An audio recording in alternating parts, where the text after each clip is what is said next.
अगर मैं आपसे कहूं कि सीज फायर होने के बाद अगर आप ये सोच रहे हो कि युद्ध खत्म हो चुका है, अरे तो गलत सोच रहे हो, क्योंकि किम जोंग उन ने बता दिया कि युद्ध अभी खत्म नहीं बल्कि शुरू हुआ है। और उसी के साथ साथ भाई साहब जापान की ओर बैलिस्टिक मिसाइल दाग कर बता दिया है कि अगर इधर कुछ चक्कर पकड़ हुआ तो बहुत गलत हो जाएगा। फिर मतलब झूठे कितने लोगों का कत्ल तो कितने लोग का क्या हो जाएगा ये किम जोंग उन खुद नहीं बता पाएगा। यार यहाँ पर काफी लोग ये अभी गणना कर रहे हैं, काफी सारे जियोपॉलिटिशियन हैं या जो जियोपॉलिटिक्स पढ़ते हैं, तो उनका कहना यह है कि अभी अमेरिका ईरान से युद्ध शांत करके क्या पता जा रहा हो किम जोंग उन को खत्म करने। लेकिन किम जोंग उन ने वापस से एक बार ऐसा काम कर दिया है कि जापान के अंदर नेशनल इमरजेंसी लगाने की घोषणा करनी पड़ी। जापान वो देश है जहां पर वर्ल्ड वॉर 2 के बाद जापान की खुद की सेना नहीं है। जापान के अंदर अमेरिका की सेना है, साउथ कोरिया के अंदर भी अमेरिका की सेना है। देखो यार, साउथ कोरिया और नॉर्थ कोरिया दो के दोनों अलग देश हैं। नाम भले कोरिया है लेकिन अलग है, एकदम कट्टर दुश्मनाय दोनों के बीच चलता है, जैसे भारत पाकिस्तान में। वैसे ही नॉर्थ कोरिया का दुश्मनाय जापान से चलता है।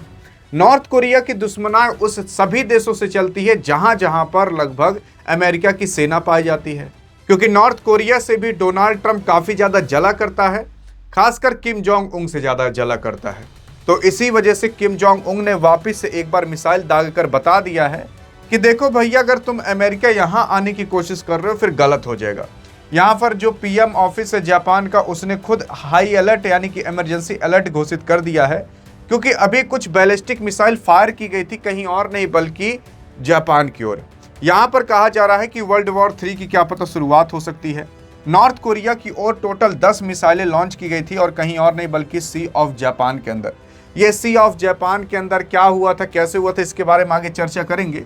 लेकिन अब कहा जा रहा है कि केवल कुछ घंटे हुए थे ईरान और यूएस के सीज फायर होते हुए, तब तक बैलिस्टिक मिसाइल लॉन्च कर दी गई किसी और के माध्यम से नहीं बल्कि नॉर्थ कोरिया के माध्यम से। और जो नॉर्थ कोरिया ने ये मिसाइल फायर की थी वो आईसीबीएम थी। आईसीबीएम वो मिसाइल होती है जिसका फुल फॉर्म होता है इंटर कॉन्टिनेंटल बैलिस्टिक मिसाइल, मतलब जो एक कॉन्टिनेंट से दूसरे कॉन्टिनेंट तक मार कर सके। अरे जिसकी रेंज 5-10 हजार किलोमीटर या तो उससे भी ऊपर हो, उसे आईसीबीएम कहा जाता है। ये आईसीबीएम काफी ज्यादा खतरनाक होती हैं, बहुत दूर तक मार कर सकती हैं, प्लस न्यूक्लियर बम को भी लेकर जा सकती हैं। तो ऐसी मिसाइल का अभी परीक्षण यानी कि टेस्ट किया है कहीं और नहीं बल्कि सी ऑफ जापान के अंदर, कोई और नहीं बल्कि किम जोंग उन। और उसी के ही साथ साथ अगर आप ये सोच रहे हो ईरान के अंदर अभी युद्ध रुक चुका है, तो आप गलत सोच रहे हो। ईरान के अंदर अभी भी थोड़ी बहुत बमबारी हो रही है।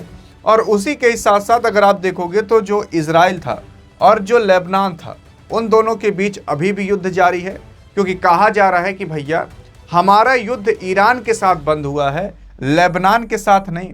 मैंने आपको पिछली वीडियो में बताया भी था कि आखिरकार लेबनान के साथ युद्ध क्यों नहीं बंद हुआ, क्योंकि अब इजराइल सोच रहा है कि भैया कैसे भी करके हम यहाँ पर अपना क्षेत्र बढ़ा लें, लेबनान के अंदर कुछ ना कुछ ले लें, कुछ हिस्सा उसका ले लें। अगर यहाँ पर नेतन्याहू कुछ हिस्सा ले लेते हैं तो इस युद्ध से कुछ तो फायदा मिलेगा, और अगर इस युद्ध के अंदर इजराइल को कुछ नहीं मिला तो नेतन्याहू की सरकार गिर जाएगी। तो इस वजह से नेतन्याहू कुछ ना कुछ पाने के लिए और कुछ ना कुछ अपनी जनता को दिखाने के लिए, देखो इस युद्ध के माध्यम से हम लेबनान का इतना हिस्सा कब्जिया लिए, तो कुछ तो दिखाना पड़ेगा। यहाँ पर ऑफिशियली रूप से कह दिया जा चुका है कि भैया लेबनान के अंदर अगर जो लोग अपने घर पर आने की कोशिश कर रहे हो तो कृपया करके ना आइए, अटैक वापस से चालू होने वाला है।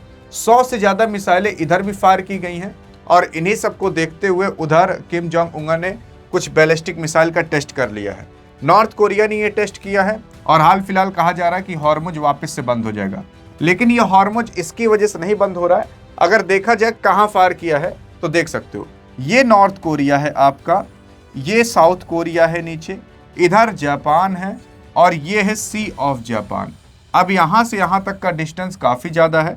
अब नॉर्थ कोरिया ने यहाँ से बैलिस्टिक मिसाइल को दागा और इसी सी ऑफ जापान में जो भी टापू ओपू होगा वहाँ पर कहीं ले जाकर ब्लास्ट करा दिया।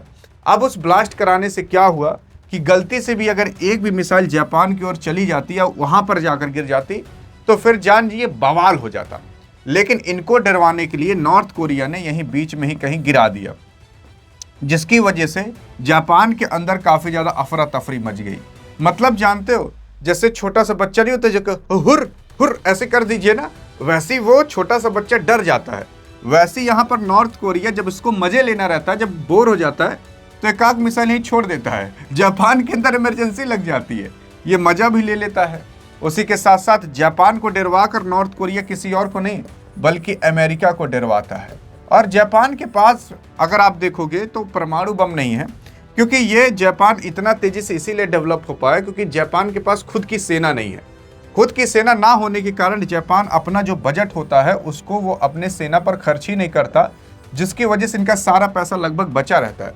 तो इनकी सेना कहाँ से है? वर्ल्ड वॉर 2 के दौरान जब जापान के ऊपर 2 जगह पर एटम बम गिरे थे तो पूरा बर्बाद हो चुका था जापान। तो जापान को फिर कोई संभालने वाला नहीं था। फिर उसके बाद ये हुआ कि भैया अमेरिका आया, कहा कि हमें तुम्हें बर्बाद किया, हमें तुम्हें संभालेंगे। तो संभाला उम्भाला अभी तक भी इसकी सेना यहीं पर रहती है। अरे जो थर्ड रेडार सिस्टम उस्टम नहीं उड़ाया गया था, जो रेडार उडार था जब ईरान उड़ाया था, तो वो थर्ड रेडार सिस्टम यहाँ सब भी लगा कर रखा था, साउथ कोरिया में भी लगा कर रखा था। अब यार यहाँ पर अगर देखा जाए तो नॉर्थ कोरिया की भी गलती नहीं है यार। अब अगर आप नॉर्थ कोरिया को चारों तरफ से घेरोगे, जैसे अमेरिका क्या कर रहा है ना, नॉर्थ कोरिया चारों तरफ से घेरने की कोशिश कर रहा है। यहाँ साउथ कोरिया के अंदर आकर बैठ चुका है, यहाँ सब वो टापू लेना चाहता है अमेरिका, इधर जापान के अंदर आकर बैठ चुका है अमेरिका। तो कभी भी अगर युद्ध हुआ तो अमेरिका यहीं से इनके ऊपर वॉर कर देगा। इसी वजह से अमेरिका को बार बार ये डरवाता रहता है। अब अमेरिका जब खाली होगा तो उसका ध्यान हमेशा नॉर्थ कोरिया पर ही जाएगा। इसी वजह से सीज फायर होने के बाद तुरंत ही उसने 2-3 मिसाइलें यहाँ पर दाग दी और दागने के बाद बता दिया, देख भैया अगर तुम यहाँ आए तुम्हारा हश्र क्या होगा। और वाकई में यार जब ईरान ने बिना परमाणु शक्ति होते हुए उसने पूरे अमेरिका को हिला कर रख दिया और पीछे हटने पर मजबूर कर दिया, तो नॉर्थ कोरिया तो भाई साहब बहुत दूर की बात है अमेरिका के लिए, क्योंकि ये तो परमाणु संपन्न देश है और यहाँ मोटका किम जोंग उंगा है, मोट बुद्धि का है। जब सनक गया मार देगा परमाणु बम। और ये परमाणु बम जानते हो किसके ऊपर पहले मारेगा? पहले मारेगा जापान के ऊपर। वापिस से हिरोशिमा नागासाकी वाला एक बार माहौल बन जाएगा। जी हाँ, यहां पर मारेगा, दर्द उठेगा अमेरिका में, क्योंकि यहां पर भी अमेरिका की ही सेना है। इसी वजह से बार बार ये अमेरिका को जताता रहता, देख भैया अगर अमेरिका तुम हमारे लिए कुछ सोच रहे होगे या हमारे ऊपर कब्जा करने की सोच रहे होगे तो सोचो मत। जैसे मादुरो को जब उठाया गया था तब भी उसने यहाँ पर मिसाइल उसाइल छोड़ी थी डरवाने के लिए, अभी सीज फायर हुआ तब भी छोड़ी, और जब ये मतलब युद्ध हो रहा था तो उस युद्ध के भी दौरान नॉर्थ कोरिया ने यहाँ पर मिसाइलें छोड़ी थी डरवाने के लिए। हाँ जी हाँ, परीक्षण करना रहता तो यहीं ब्लॉक कर लेता है, और यहाँ परीक्षण करता है, यहाँ पर मिसाइल छोड़ता है, इमरजेंसी तुरंत जापान के अंदर लग जाती है। समझ आ रहा है ना? तो ये पूरा का पूरा मेन किस्सा है। आई थिंक आप समझ चुके हो, अगर मैं समझा पाऊंगा। लेकिन हाँ, अगर आप सोच रहे हो कि ऐसी इन्फॉर्मेशन आपको क्यों नहीं मिल जाती, तो डिस्क्रिप्शन में व्हाट्सएप चैनल का लिंक है, वहां पर भी मिलते हैं। नहीं तो इस वीडियो में तो मिलेंगे। तब तक के लिए जय हिंद, जय भारत।